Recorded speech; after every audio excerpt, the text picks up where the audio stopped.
Hello guys, कैसे हो।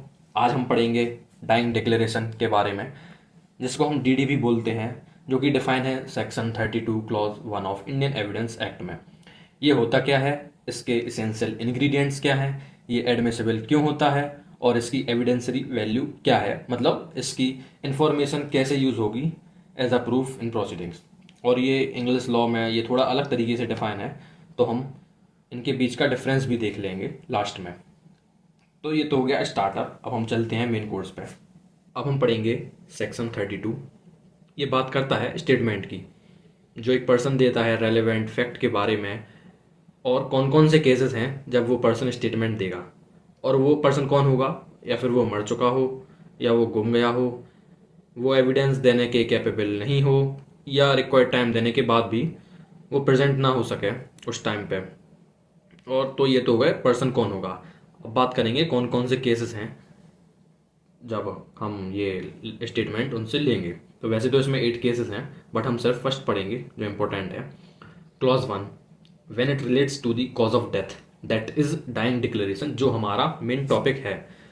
तो ये क्या होता है कि इट इज़ अ डिक्लेरेशन और स्टेटमेंट जो कि हम वर्बल और ओरल या रिटन तरीके से लेते हैं। कौन देता है, एक पर्सन, किसको, किसी को भी उसने बोल दिया हो, किसके बारे में, उसकी कॉज ऑफ डेथ या सरकमस्टांसेस जिससे वो मरा हो उसके बारे में।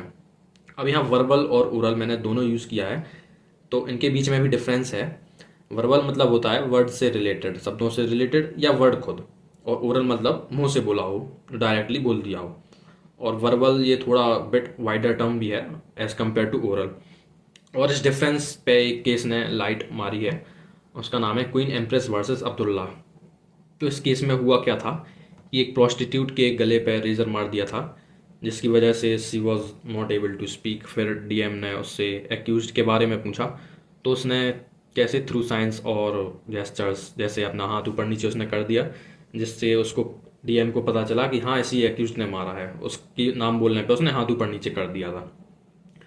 तो अब इशू ये पुटअप होता है कि ये जेस्चर्स वर्बल स्टेटमेंट में आएगा या नहीं। तो इसके बारे में कोर्ट ने बोला कि हाँ ये आएगा, क्योंकि वर्बल स्टेटमेंट का मतलब होता है वर्ड से रिलेटेड, और यहाँ उसके जेस्चर्स वर्ड से रिलेटेड ही थे, तो ये वर्बल स्टेटमेंट में आएगा। और वर्बल स्टेटमेंट का थोड़ा टर्म भी वाइड कर दिया, क्योंकि वर्बल एक अलग चीज़ हो गई। वर्बल तो बहुत बड़ा टर्म हो गया, बिगर सर्किल, और ओरल एक छोटा। वर्बल में वर्ड से रिलेटेड, तो जेस्चर्स भी उसने उसी में डाल दिया। अब आ जाते हैं असेंशियल इंग्रेडिएंट्स पे। पहला तो ये स्टेटमेंट वर्बल या ओरल या फिर रिटन होना चाहिए। दूसरा, ये स्टेटमेंट कॉज ऑफ डेथ से रिलेटेड होना चाहिए, या फिर circumstance of transaction that leads to his death से, मतलब उसने, उस बंदे ने जो मर रहा है, उसने उस सिचुएशन के बारे में बताया हो जो उसकी डेथ से पहले हुई हो, डेथ से जस्ट पहले, तो वो आ जाएगा ट्रांजैक्शन में। ये नहीं कि उसने 4-5 दिन पहले या वो बहुत पहले का बता दिया उसके बारे में। इसको हम पकाला वाले केस में भी अच्छे से देख लेंगे। और तीसरा, वो बंदा मर जाना चाहिए। अगर वो बच गया तो क्या होगा, तो वो हम रामा वाले केस में देखेंगे। और expectancy of death is not relevant, यहाँ पे रेलेवेंट नहीं है, मतलब ज़रूरी नहीं है कि उसको पता हो कि वो मरने वाला है। और बाकी नेचर ऑफ प्रोसीडिंग्स सिविल भी हो सकती है और क्रिमिनल भी हो सकती है इसमें। अब ये वो केस देखते हैं पकाला वाला, पकाला नारायण स्वामी वर्सेस एम्परर। ये बहुत इंपॉर्टेंट केस है। इस केस में हुआ क्या था, एक एक्यूज ने विक्टिम से कुछ पैसे उधार लिए थे। तो एक्यूज ने थ्रू लेटर एक इंटीमेशन दिया था कि भाई फलानी फलानी जगह आ जा, मैं तुझे तेरे पैसे वापस लौटा दूंगा। तो ये लेटर उसने अपनी वाइफ को भी दिखा दिया, और वो पैसे लेना निकल गया। उससे बोल दिया भाई मैं पैसे लेना जा रहा हूँ, बट बहुत टाइम हो गया वो वापस नहीं आया। तो सर्च एंड इन्वेस्टिगेशन हुई, तो भाई पता चला कि वो मर गया है। उसके बॉडी के 7 पीसेस करके उसने एक्यूज ने एक ट्रंक में डाल दिए हैं।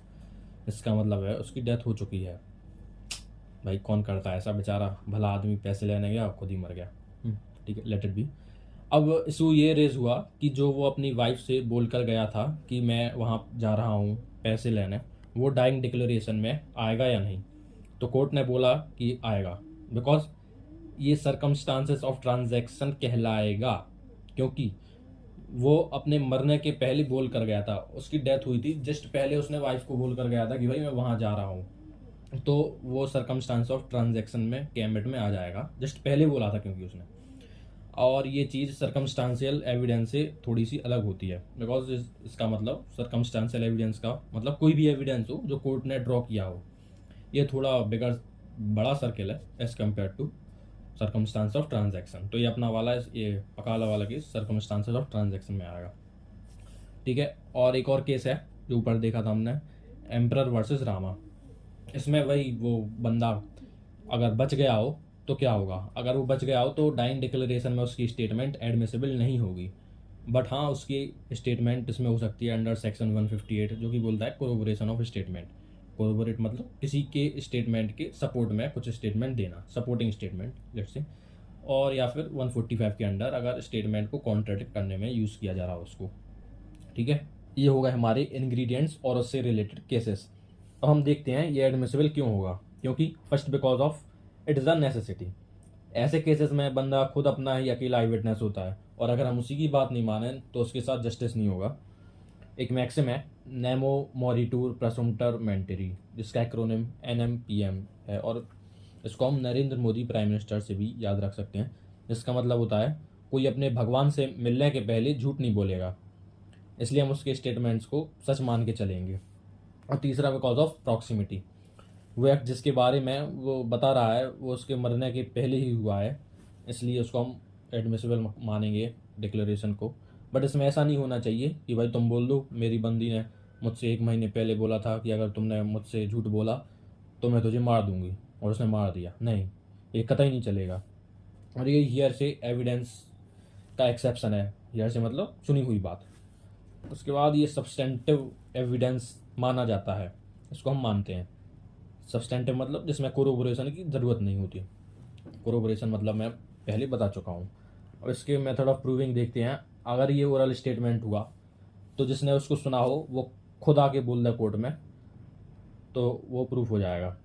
और अगर वो स्टेटमेंट रिटन हुआ तो जिस पर्सन ने उसको रिकॉर्ड करवाया है उसको खुद आके एविडेंस देना होगा। ठीक है, अब आ जाते हैं डाइंग डिक्लेरेशन की एविडेंसरी वैल्यू पे। एविडेंसरी मतलब ये स्टेटमेंट डाइंग डिक्लेरेशन के कैसे यूज़ होंगे as a proof in proceedings. पहले तो ये मान के चलो कि ये सोल बेसिस फॉर कन्विक्शन नहीं है, क्योंकि रीजंस देखते हैं। पहला तो ये हम डिक्लेरेंट को क्रॉस एग्जामिन नहीं कर रहे हैं। डिक्लेरेंट कौन, जो स्टेटमेंट दे रहा है, and therefore it is weaker then disposition.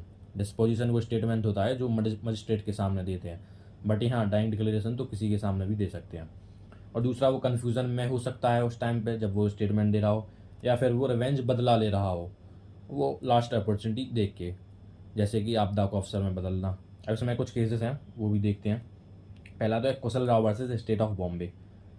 अब इसमें कोर्ट ने कहा था कि ये dying declaration sole basis for conviction जब तक नहीं होगा जब तक ये कोरोबोरेट नहीं हो जाए। कोरोबोरेट मतलब सपोर्टिंग स्टेटमेंट नहीं दे दे कोई।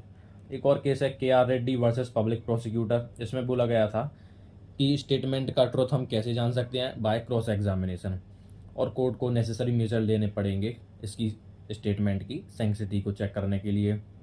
एक और केस है Atbir versus government of and city of Delhi, ये अभी का है 2010 का। इसमें कोर्ट ने बोला था कि ये डिक्लेरेंट को मेंटली स्टेबल होना पड़ेगा, जब वो स्टेटमेंट दे रहा है मेंटली स्टेबल हो, हमें पता करना पड़ेगा। और ये कैसे होगा, अगर वो ट्यूटरिंग, प्रोडिंग और इमेजिनेशन का शिकार नहीं हो। ट्यूटरिंग मतलब किसने उसको पढ़ा लिखा दिया हो, प्रोडिंग मतलब उसको बंदूक की नोक पे रखा हो, या फिर इमेजिनेशन जैसे कि उसको इन्फ्लुएंस नहीं कर दिया हो किसी ने। ठीक है, ये एविडेंसरी वैल्यू के पॉइंट हो गए ये केसेस होता है। इंग्लिश लॉ में वो सिर्फ कॉज ऑफ डेथ के बारे में ही बोल सकता है।